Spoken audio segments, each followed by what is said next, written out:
প্রিয় দর্শক মণ্ডলী, সকলকে সাদর বন্দন জানিয়ে আজ এমন এক মহাপুরুষের কালজয়ী উপদেশ আলোচনা করব,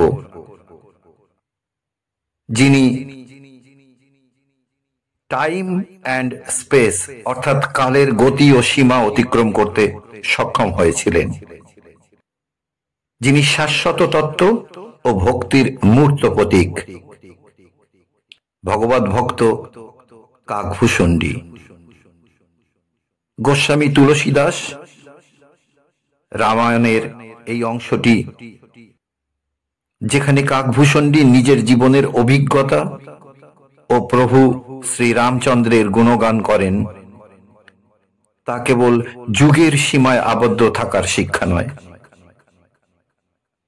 কালের গণ্ডি পেরিয়ে আজও ততটাই মানব জীবনের সাফল্যের চাবিকাঠি।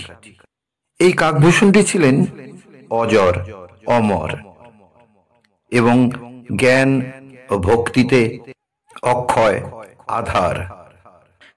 শ্রীরাম ভক্ত কাকভূষণ্ডীর সেই অমোঘ উপদেশ ত্রেতায় রামরাজত্বের কালে যেমন অপরিহার্য ছিল, তেমনি দাপরে মহাভারতকালে পাণ্ডবদের জন্য সমানভাবে প্রযোজ্য হয়েছে।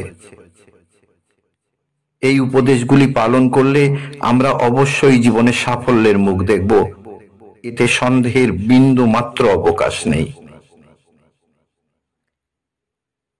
এই কালজয়ী উপদেশগুলি আমরা শ্রীমদ্ ভাগবত গীতা ও রামায়ণের শ্লোক তথা চৌপাই ইত্যাদির দ্বারা রামায়ণ ও মহাভারতের বিভিন্ন ঘটনা প্রসঙ্গে এর কার্যকারিতা ও সাফল্য আলোচনা করব।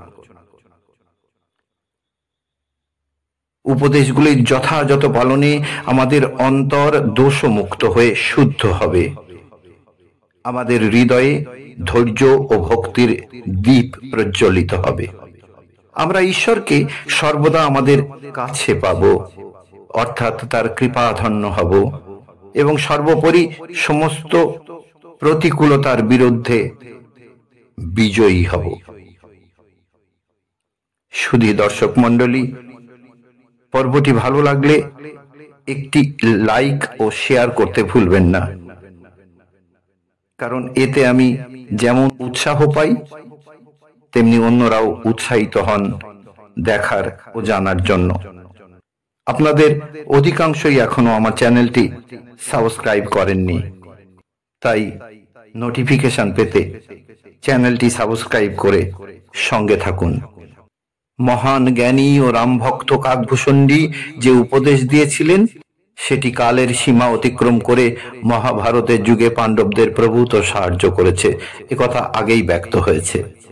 মানব জীবন অত্যন্ত ক্ষণভঙ্গুর, কিন্তু যথার্থ ভক্তি ও ধর্মকর্মই একে পূর্ণতা প্রদান করে। শ্রীরামের নাম প্রসঙ্গত বলে রাখি, কাকভূষণ্ডী যেহেতু রামায়ণকালে একথা বলেছেন এবং তিনি ছিলেন একান্ত রাম ভক্ত, এখানে কৃষ্ণ ভক্তরা কৃষ্ণের নাম উল্লেখ করবেন। এই নাম স্মরণই জীবনের পরম উদ্দেশ্য। পাণ্ডবরা রাজ্যহারা হয়ে বনে বিহার করেছেন। নানা দুঃখ, কষ্ট, বেদনা, লাঞ্ছনা সবই তাদের জীবনের অঙ্গ ছিল একদিন। কাকভূষণ্ডী এই প্রসঙ্গে 5টি উপদেশ দেন, যা জাতি, ধর্ম, বর্ণ নির্বিশেষে সর্বকালে সকলের জন্য সমানভাবে প্রযোজ্য। প্রথমে তিনি ধৈর্য ও সহনশীলতার উপদেশ দেন। কাকভূষণ্ডী বলেন, হে পাণ্ডবগণ, যে কোনো দুঃখের সময় ধৈর্যকে আঁকড়ে ধরো। ঈশ্বরের ইচ্ছা ব্যতীত তৃণও নড়ে না, সুতরাং ক্লেশকে অবজ্ঞা করো। হৃদয়ে রাম নামের, কৃষ্ণ নামের প্রদীপ জ্বালো।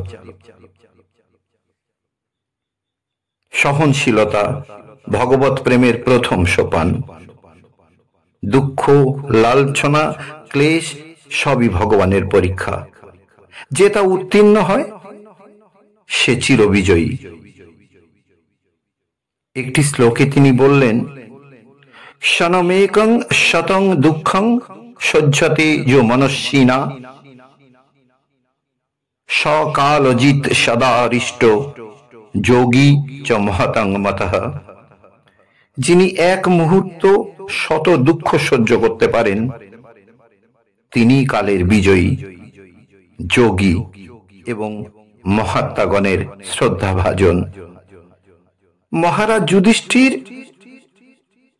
বন্য জীবনে শত কষ্টেও শ্রীকৃষ্ণকে কখনো ভোলেননি।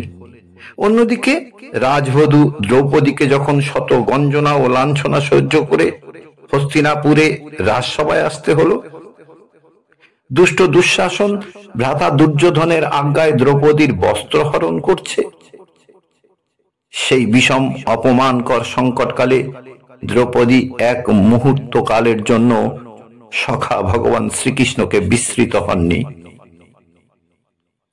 তবুও তিনি সভায় উপস্থিত গুরু দ্রোণাচার্য, কৃপাচার্য, মহারাজ যুধিষ্ঠির, ধৃতরাষ্ট্র, এমনকি পিতামহ ভীষ্ম এবং তার স্বামীদের প্রতি করুণ দৃষ্টিতে তাকালেন। সকলেই অসহায়ের ভূমিকায় অবতীর্ণ। অবশেষে তিনি ধৈর্যকে আশ্রয় করে বিপদভঞ্জন মধুসূদনকে আহ্বান জানালেন তার লাজ রক্ষা করার জন্য। উক্ত উদাহরণ দিয়ে কাকভূষণটি বললেন, অসহনীয় লাঞ্ছনা সহ্য করেও যে অন্তর থেকে ভগবানকে ডাকে তার পরিত্রাণ সুনিশ্চিত। এবার আসি দ্বিতীয় শিক্ষায়, পরিশ্রম করা ও স্বাধিকার রক্ষা করা। তিনি উপদেশ দেন, পৃথিবীর কোনো বস্তু অনাহারে ও অলসতায় প্রাপ্য হয় না। ধর্ম, ধন, জ্ঞান, মান, অর্থ, সাধনা সবই পরিশ্রমের ফল।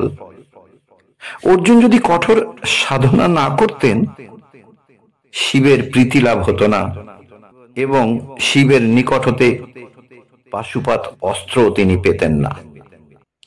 ভগবান রামচন্দ্রের চরিত্রেও কঠোর বনবাস, তপস্যা ও যুদ্ধের উদাহরণ আছে। কাকভূষণজি বলেন, নিশ্চয়ই কর্ম করতে হবে। ভগবানও অলসের সহায় হন না। যিনি আপন কর্মে আস্থাশীল তিনি কৃপা পান। তাই তো ভগবদ গীতায় উক্তি, কর্মণ্যেব হি সংসিদ্ধিমাস্থিতা জনকাদয়। কর্মের দ্বারাই রাজর্ষি জনক সিদ্ধি লাভ করেন। নিজের স্বধর্মে অবিচল থেকে যা অর্জন করা যায় সেটি স্থায়ী। তাই তো আমরা শাস্ত্রে দেখতে পাই, স্বধর্মে নিধনং শ্রেয় পরধর্ম ভয়াবহ। আবার শ্রীমদ্ ভগবত গীতায় দেখতে পাই ভগবান বলছেন, ন হি কশ্চিৎ ক্ষণমপি তিষ্ঠতি অকর্মকৃত। আমি ক্ষণকালের জন্য কর্মহীন অবস্থায় থাকি না। এবার আসি তৃতীয় উপদেশ, বিবেক ও সংযম রক্ষার। সংযমহীন মন পশুর সমান। কাম ক্রোধে যে মানুষ অন্ধ হয় সে কখনো সত্য দর্শন করতে পারে না। পাণ্ডবদের জীবন এই সংযমের উজ্জ্বল দৃষ্টান্ত। দুর্যোধন লোভ ও অহংকারে অন্ধ হয়ে ধ্বংসের দিকে গিয়েছিল, অথচ পাণ্ডবরা সংযমী হয়ে রক্ষা পেল। কাকভূষণজি বললেন, ইন্দ্রিয়ানাম হি চরতং জন্মনো অনুবিধীয়তে তদস্য হরতি প্রজ্ঞা বায়ুর নাবমিভাম্বসী। ইন্দ্রিয় বিষয়ে মন যেহেতু বিচরণ করে, সেই মন প্রজ্ঞা অর্থাৎ জ্ঞানকে হরণ করে। যেমন দমকা বাতাস নৌকা ভাসিয়ে নিয়ে যায়। আবার শ্রীমদ্ ভগবদ গীতায় আমরা দেখলাম, কাম ক্রোধ বিযুক্তানাম যত নাম যত চেতসাম, অর্থাৎ যারা কাম ক্রোধ যুক্ত, অর্থাৎ যারা কাম ক্রোধ মুক্ত, তারাই শান্তি পায়। কাকভূষণজি বলেন, যে সংযমী সে সর্বশক্তিমান, আর যে ব্যক্তি অসংযমী সে আত্মবিনাশী। দুর্যোধন লোভ ও অহংকারে শুধু নিজের বিনাশ করেননি, পরন্তু পরিবার ধ্বংস করেছিল। এবার আসি চতুর্থ উপদেশের কথায়, ভক্তি ও ঈশ্বরকে স্মরণ করা। কাকভূষণজি বললেন, শ্রীরামের নাম সর্বশ্রেষ্ঠ অবলম্বন। আমরা যদি মহাভারতের দিকে তাকাই, শুনতে পাবো দ্রৌপদীর কালজয়ী নিবেদন, হে গোবিন্দ, হে কৃষ্ণ, হে বাসুদেব, রক্ষমাং। আর তৎক্ষণাৎ শ্রীকৃষ্ণ দূরে থেকেও দ্রৌপদীর সহায় হলেন বস্ত্র যোগান দিয়ে। শ্রীমদ্ ভাগবত গীতায় ভগবান বললেন, অনন্যশ্চিন্তয়ন্ত মাং ইয়ে জনা পর্যুপাসতে তেষাং নিত্যাভিযুক্তানাং যোগক্ষেমং বহাম্যহম। যারা একনিষ্ঠভাবে আমায় স্মরণ করে, আমি তাদের সকল অভাব পূরণ করি। অন্যদিকে কাকভূষণজি বললেন, ত্রেতায় রাম নাম বিনু গতি নাই আর। রাম নাম সর্বশ্রেষ্ঠ তপস্যা। রাম নাম জপ ব্যতীত কোনো গতি নাই। এই নাম জপে সকল পাপ ভস্য হয়। পৃথিবীর সর্বশ্রেষ্ঠ শক্তি হলো ভক্তি। পঞ্চপাণ্ডব তাই সকল অবস্থায় সদা সর্বদা ঈশ্বরকে স্মরণ করতেন। মনে রাখতে হবে, যত বড় দুর্যোগ আসুক না কেন, ভগবানের নামই একমাত্র আশ্রয়।